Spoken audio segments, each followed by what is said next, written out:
So guys, आज मैं आप लोगों को एक स्टार डेल्टा स्टार्टर का वायरिंग कैसे किया जाता है। मैं पहले से वायरिंग कर चुका हूँ, आप लोगों को बताऊँगा कैसे कैसे हुआ है और ये कैसे कैसे काम करता है। तो यहाँ पर देखिए 2 पुश बटन है, एक कंट्रोल के लिए डबल पोल एमसीबी है, एक एसडी टाइमर और एक मेन कॉन्टेक्टर, ये डेल्टा कॉन्टेक्टर और ये स्टार कॉन्टेक्टर और एक इसमें एक ओवरलोड रिले लगा है और एक ऑन के लिए इंडिकेटर है। और यहाँ 2 पुश बटन है, एक ग्रीन और एक रेड, एक स्टार्ट एक स्टॉप।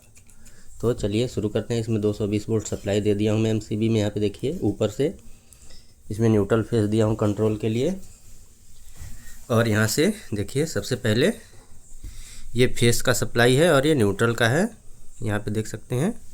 तो जो न्यूट्रल निकल रहा है सबसे पहले मैं इसके बारे में बताऊँगा।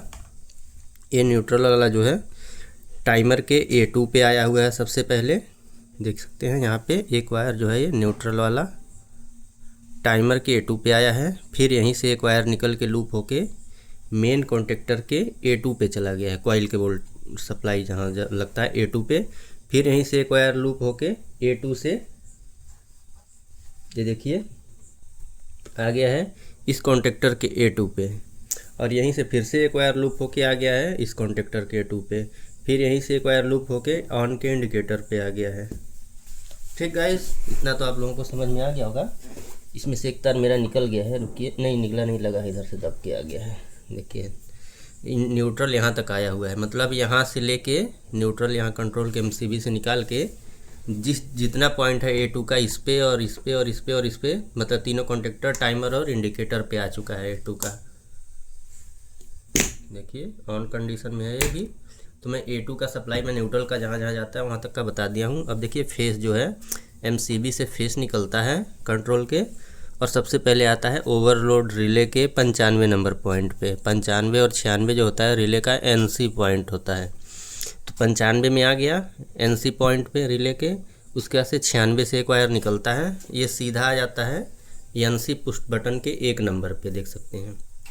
उसके बाद यहाँ से 2 नंबर से NC के निकलेगा, NO पुश बटन के 3 नंबर पे जाएगा और यहीं 3 नंबर से एक वायर लूप होके निकल के आ जाएगा मेन कॉन्टेक्टर जो होता है उसके NO पे, होल्डिंग के लिए लगता है। देखिए होल्ड हो गया, यहाँ पे वायर आया हुआ है, ठीक, यहीं से आके ख़त्म हो गया। उसके बाद से पुश बटन का जो 4 नंबर वाला टर्मिनल बचा, यहाँ से एक वायर आता है, देखिए मेन कॉन्टेक्टर के A1 वाले कॉइल पे आ जाता है, ठीक, कॉइल पे आ गया। और यहीं से एक वायर लूप होके आ गया इसके NO का जो दूसरा पॉइंट है यहाँ पे, जो होल्डिंग के लिए एक वायर यहाँ आया था तो यहाँ पे आ गया है, कॉइल से लूप होके NO के दूसरे पॉइंट पे आ गया है।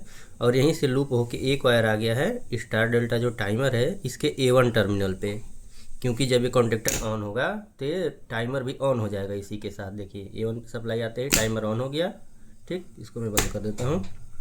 यहाँ पे आ गया है लूप होके यहाँ पे आके वो ख़त्म हो गया है। अब चलिए यहाँ आगे देखते हैं। यहाँ से इसका जो 18 नंबर टर्मिनल है और जो 16 नंबर टर्मिनल है, NO NC है, 16 NC है और 18 NO है। तो जो 16 नंबर से 18 नंबर से चलिए शुरू करता हूँ। NO वाले से, NO से जो वायर निकलता है वो आ जाता है ये AX9 कॉन्टेक्टर है जो डेल्टा कॉन्टेक्टर, इसके NC पे, NC से फिर निकल के दूसरे पॉइंट से स्टार कॉन्टेक्टर के A1 कॉइल पे आ जाता है, क्योंकि इन दोनों को आपस में इंटरलॉकिंग करना रहता है। ये कॉन्टेक्टर ऑन होता है तो इसको नहीं ऑन होना चाहिए, और ये ऑन होता है तो इसको नहीं ऑन होना चाहिए, नहीं तो लाइन लड़ जाता है आपस में, तीनों फेस शॉर्ट हो जाएगा। तो इस देखिए 18 नंबर का यहाँ से आया यहाँ पे, यहाँ से निकल के कॉइल पे चला गया, इसका काम ख़त्म। उसके बाद 16 नंबर से एक वायर जो निकलता है वो आ जाता है स्टार कॉन्टेक्टर के NC पे, फिर दूसरे वाले पॉइंट से NC से निकल के डेल्टा कॉन्टेक्टर के A1 कॉइल पे आ जाता है, ठीक। तो आप लोगों को इतना तो समझ में आ गया, यहीं पे वायर ख़त्म हो जाता है, इतना ही वायर पूरा इसमें होता है। और ये जो इंडिकेटर है ये देखिए टाइमर से उठा के A1 जहाँ लगाया था और 15 नंबर जो कॉमन किया हूँ यहीं से इंडिकेटर को दे दिया हूँ। जैसे ही कॉन्टेक्टर ऑन होगा इंडिकेटर जल जाएगा कुछ इस तरीके से, देखिए। और ये रिले अगर ट्रिप कराते हैं तो बंद भी हो जाता है, क्योंकि 95 96 से होके आता है NC पॉइंट से इसके। तो देखिए कुछ इस तरीके से काम करता है। ये स्टार्ट पुश बटन दबाया, कॉन्टेक्टर ये और ये ऑन हो गया।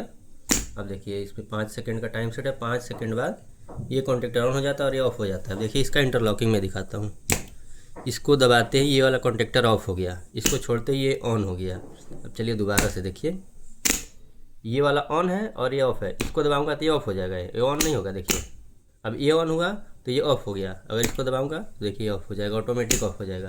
यही होता है इंटरलॉकिंग, ये बहुत ज़रूरी होता है, इसके बिना मतलब स्टार्टर चलता नहीं है, फॉल्ट आ जाता है, शॉर्ट सर्किट हो जाता है स्टार्टर में। और ये कंट्रोल का एमसीबी है, यहाँ से दोनों सप्लाई काट देंगे तो पूरे कंट्रोल का सप्लाई दोनों वायर का कट जाता है। तो गाइस अगर वीडियो समझ में आ गया हो तो बताइएगा कमेंट में, नहीं समझ में आया होगा तो भी बताइएगा आप लोग। और वीडियो अच्छा लगा हो तो लाइक कीजिएगा, शेयर कीजिएगा, चैनल पे नए चैनल सब्सक्राइब कीजिएगा, ठीक है। एक बार और आप लोगों को ऑन ऑफ करके दिखाता हूँ, ये देखिए आपस में चेंज हो गया। अब मैं इसको ऑफ कर दे रहा हूँ और वीडियो यहीं पे ख़त्म करता हूँ।